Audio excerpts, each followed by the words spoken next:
Sunrise with Jesus, Thursday, September 7th, 2017. Born to Suffer series, or response to suffering.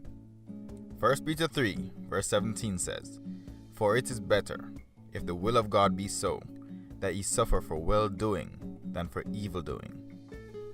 Have you ever been in a situation as a son of God where you ended up responding out of frustration or vengeance rather than love and forgiveness? If so, you have entered into sin. No matter the reason behind your behavior, an unrighteous attitude is never the will of the Father. We can lose our place in heaven or fall out of fellowship with God if our hearts are moved to do the things He has forbidden us to do.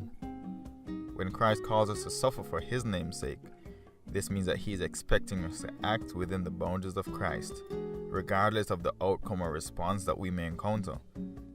When we are going through a trial, God commands us to love the ones who despitefully use us and forgive the ones who have treated us unjustly. Even if the love is rejected or trampled upon, it is better to do the will of the Father than doing evil in the sight of God. An eye for an eye might satisfy a temptation for revenge, but that isn't a righteous response. 1 Peter 2 verse 19 to 20 says, "For it is thankworthy if a man for conscience toward God endure grief, suffering wrongfully.